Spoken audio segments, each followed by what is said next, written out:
Bismillahirrahmanirrahim. Setiap kita memasuki bulan Zulhijjah, kita akan selalu mendengar tentang kisah pengorbanan. Apakah Anda akan melakukan seperti apa yang dilakukan oleh Nabi Ibrahim? Allahu Akbar, berat kita. Makanya jangan sekali-kali bilang bahwa kita ini sudah beriman. Kita ini belum teruji, baru ibadah sedikit saja kita merasa kita ini sudah baik, benar sudah beriman. Allahu Akbar. Kita ini kan hanya karena berada pada kondisi yang menyenangkan, kita ini mampu bertahan seperti ini. Coba kalau kita berada pada kondisi-kondisi yang terdesak, kondisi-kondisi yang tidak ada apa-apa, mungkin kita ini betul-betul tidak akan mampu melakukan apapun juga. Coba udah gak usah jauh-jauh saja. Coba lihat, ini sering saya ulang-ulangi.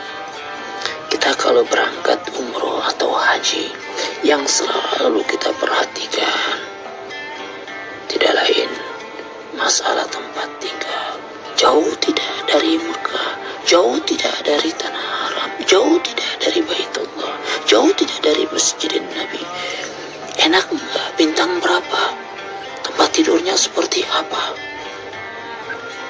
Kasurnya empuk enggak? Jauh tidak? Coba itu terus. Makanannya gimana? Enak enggak?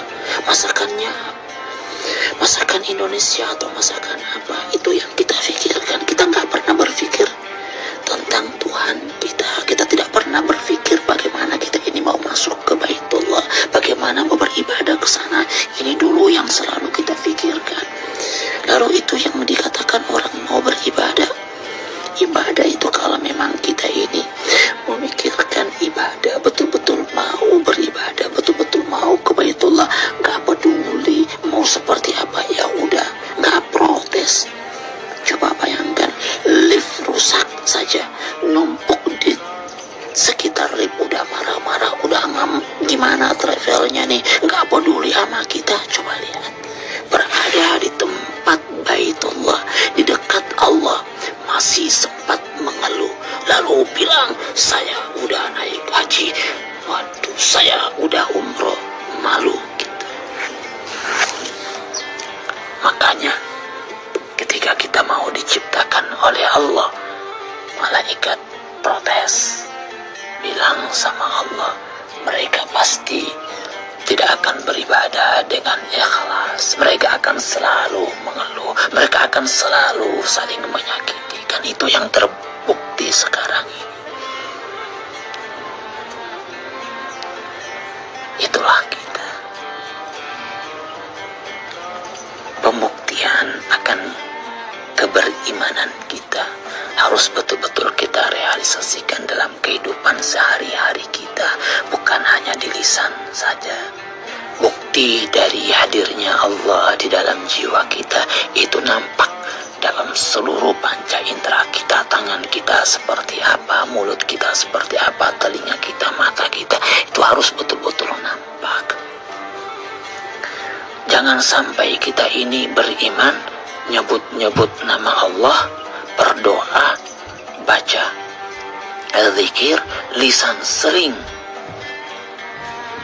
menyebut-nyebut asma Allah, tapi di satu sisi sering nyakitin orang, pedas mulutnya, nyelekit. Baru ini bisa dibilang seorang muslim, seorang mukmin. Bukan seperti itu. Gitu juga telinganya, ini harus betul-betul dijaga. Kalau memang kita ini betul-betul cinta menghadirkan Allah di dalam diri kita, Allah sudah hadir di dalam jiwa kita, pasti seluruh panca inderanya benar. Dia tidak akan lagi mendengar kata-kata yang buruk. Dia jijik kalau mendengar hal-hal yang tidak menyenangkan. Itu dia akan menjauh.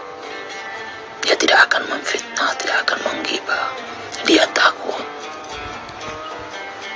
Tangannya, kakinya, semua lurus fi siratil mustaqim, hanya untuk Allah, karena dia tahu bahwa jalan menuju kepada Allah hanya ini, nggak ada jalan-jalan lain. Jalan satu-satunya hanya bagaimana seseorang itu mampu menatap wajah Allah, dan Allah itu ada di sekitar kita. Inni wajjahtu wajhiya, itu kan kita katakan, fa aina ma tuwallu fa thamma wajhullah. Kemana saja engkau memandang, di sana ada wajah Allah. Bayangkan kalau semua ini sudah kita mampu hadirkan di dalam jiwa kita, yakin kita nggak mungkin lagi bisa bermaksiat. Bayangkan, aina ma tuwallu, kemana saja ketika engkau berada di kantor, di sana engkau melihat wajah Allah. Ketika engkau berada di tempat kerjamu, ketika engkau berada di jalan, ketika engkau berada di tengah-tengah keluargamu, semua engkau lihat merupakan tampilan citra dari citra Allah. Maka bagaimana engkau bisa menyakiti mereka? Bagaimana engkau bisa berkhianat dengan tugasmu? Engkau akan takut untuk korupsi, untuk mengambil harta orang, ataupun engkau akan menyia-nyiakan waktu yang diberikan kepadamu. Itu tidak akan mungkin, mustahil. Itu kalau Allah udah hadir. Enggak usah dulu kita berbicara tinggi-tinggi, melihat, menatap wajah Allah dengan batin kita, enggak usah. Itu mungkin terlalu tinggi. Seperti yang dikatakan oleh Rasulullah, oleh Sayyidina Ali, yang dimana beliau katakan bahwa ma'abudu rabban lam ara, saya tidak akan menyembah Tuhan yang tidak aku saksikan. Ini penyaksian langsung dengan mata batin. Oke, kita terlalu jauh untuk sampai pada derajat seperti itu. Yang paling ringan, setidaknya kita mampu merasakan Allah itu hadir, Allah itu dekat. Ka'annau tara, cukup sampai pada makam ka'anna, seakan-akan engkau melihatnya, seakan-akan, itu saja. Seakan-akan engkau ini sedang dipantau. Di mana saja engkau memandang, engkau berada. Ini kan mahdarnya Allah. Dunia ini tempat hadirnya Allah. Allah mau hadir di mana lagi kalau bukan di alam semesta ini, di sini. Makanya sangat mengherankan kalau kemudian ada orang yang tidak mencintai kehidupan, ada orang yang selalu berkeluh kesah dengan kehidupan. Kehidupan ini adalah mahdarnya Allah, tampilannya Tuhan. Alam ini kan udah sempurna, mau kemana lagi kita? Nggak ada sesuatu yang salah dengan alam ini, dengan ciptaannya Tuhan. Kalau kita ini mengeluh, berarti yang kita keluhkan itu tidak lain adalah ciptaan Tuhan. Berarti kita mengeluh kepada rahmatnya Allah, kepada kasih sayangnya Allah. Kita pertanyakan semuanya.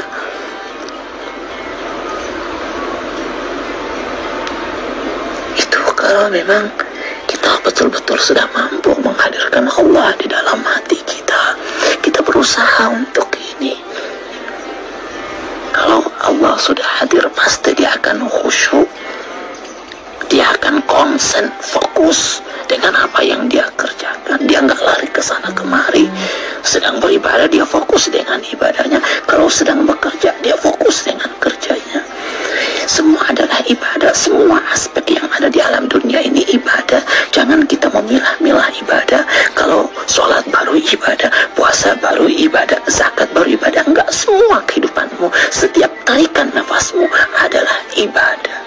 Bukankah kita sudah diajar di bulan Ramadan, dikatakan bahwa setiap tarikan nafasmu itu adalah ibadah. Itu bukan hanya di bulan Ramadan saja, tapi ketika setiap bulan di mana mampu engkau menghadirkan Tuhan, itu adalah Ramadanmu, itu adalah idmu. Bukankah di dalam hadis dikatakan bahwa ketika seseorang itu tidak berbuat dosa kepada Allah, itu adalah idnya, itu adalah hari raya untuknya, perlu dirayakan sebagaimana yang sudah saya jelaskan pada pertemuan sebelumnya.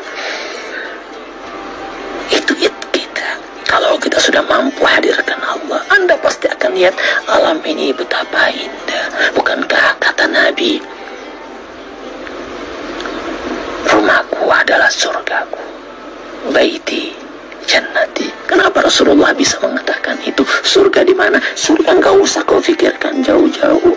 Surga ada dalam kehidupanmu. Surga ada dalam diri. Semuanya indah. Ketika Allah sudah hadir, kau tidak perlu lagi mencari mencari surga di mana, mencari keindahan di mana. Semuanya ada dalam dirimu. Keindahan itu ada dalam dirimu, kenyamanan ada dalam dirimu, kebahagiaan ada dalam dirimu, bukan ada di tangan orang lain, bukan ada di sekitarmu. Enggak ada. Kondisi mau seperti apapun juga, kacau seperti apapun juga, walaupun suamimu, istrimu, anakmu enggak benar seperti apapun juga, tapi ketika Allah telah hadir dalam jiwamu, engkau tidak pernah akan membenci keadaan tersebut. Engkau tidak akan menjadi orang yang stres, orang yang tertekan. Tidak. Memang sesuatu hal yang tidak baik, tapi kebencian tidak akan pernah muncul. Kau tetap istiqomah, kau tetap lurus. Bagaimana orang bisa membenci ketika Allah itu hadir dalam jiwanya? Orang yang bisa memaki orang lain, orang yang bisa membenci orang lain, orang yang bisa menyakiti orang lain adalah orang-orang yang tidak punya Allah dalam dirinya. Ketika dia tidak punya Allah dalam dirinya, dia tidak punya dirinya sendiri. Hakikat dirinya enggak ada. Makanya kan kenapa di dalam hadis dikatakan man arafa nafsa faqad arafa rabba. Kalau kau ketahui dirimu, kalau kau temukan dirimu, hakikat dirimu, siapa dirimu? Wa nafakhtu fihi min ruhi. Ketika engkau mengetahui bahwa hakikatmu, ruhmu, jiwamu itu berasal dari Allah, ditiupkan kepadamu, itu adalah pemberian Allah, itu adalah hakikat Allah. Bagaimana engkau bisa membenci dan memaki orang lain? Bagaimana engkau bisa merasa tertekan dengan alam dunia ketika Allah hadir di dalam dirimu? Karena engkau lepas dari dirimu, karena engkau jauh dari hakikat dirimu, karena engkau menempatkan hatimu, menempatkan jiwamu, menempatkan keinginan dan harapanmu kepada orang-orang yang ada di sekitarmu. Makanya engkau selalu merasa susah. Hatimu ada di tangan sang istri, hatimu ada di tangan sang suami, hatimu ada di tangan pekerja-pekerjamu, hatimu ada di tangan bosmu, hatimu ada di materimu. Semuanya ada di sana sehingga engkau akan selalu mengajar mereka. Karena yang engkau cari hatimu, yang engkau tambatkan kepada mereka. Coba kembalikan. Hatimu harus berada pada dirimu sendiri, cintai dirimu. Ketika engkau tidak mampu mencintai dirimu, jangan harap engkau akan dicintai oleh orang lain.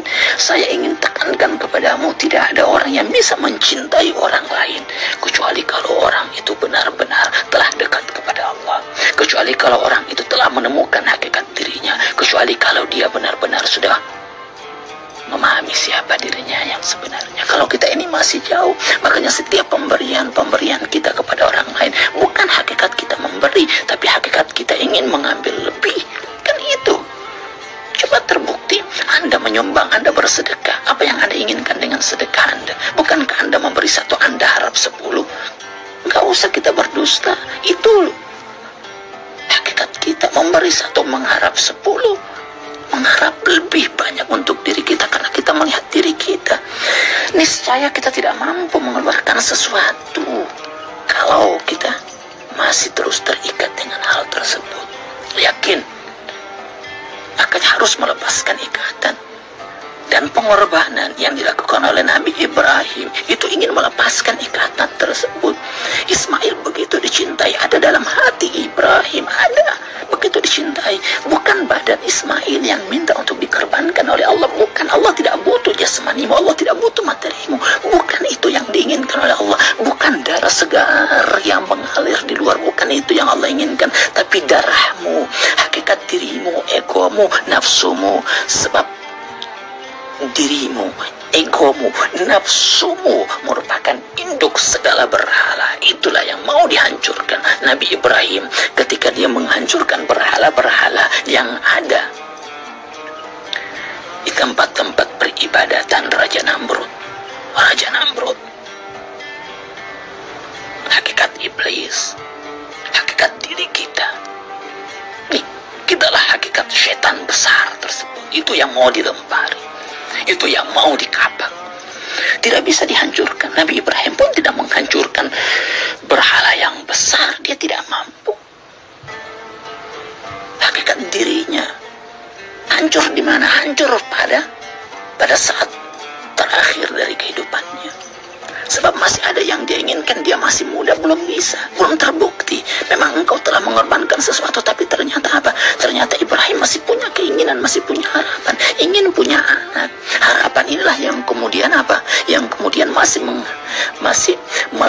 hijab, sekat dengan Tuhannya, belum bisa menatap wajah Allah, belum bisa. Terbukti nanti di mana? Terbukti nanti di akhir dari perjalanan hidupnya. Sekarang ini kita belum bisa mengatakan bahwa kita ini baik. Ini baru dari awal perjalanan kita, belum di akhir.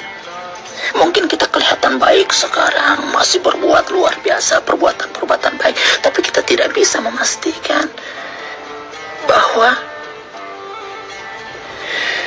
kita telah baik. Belum bisa.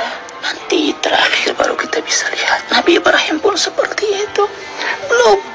Sebab Allah tahu, masih muda dirimu, masih banyak keinginanmu, masih banyak harapanmu, dan itu yang terbukti. Dia masih ingin punya anak, dimintain siang malam. Oh, ini berhalamu wahai Ibrahim, yang menghijabimu denganku. Allah tidak ingin diduakan, Allah tidak mau dimusyrikkan. Semua dosa diampuni oleh Allah kecuali musyrik. Dan tanpa kita sadari, kita ini menciptakan berhala-berhala dalam perbuatan kita. Amal kita adalah hijab kita untuk bisa ketemu dengan Allah tanpa kita sadari. Kita akan terikat dengan amal perbuatan kita. Akan terbukti ketika Anda berbuat baik kepada orang lain, Anda terikat dengan perbuatan baik tersebut. Coba lihat, ketika Anda menyumbang, ketika Anda bersedekah kepada seseorang, kemudian seseorang tersebut tidak berterima kasih, tidak membalas kebaikan Anda, gimana perasaan Anda? Anda marah. Kenapa? Karena Anda terikat dengan perbuatan baik Anda. Itu berhalamu.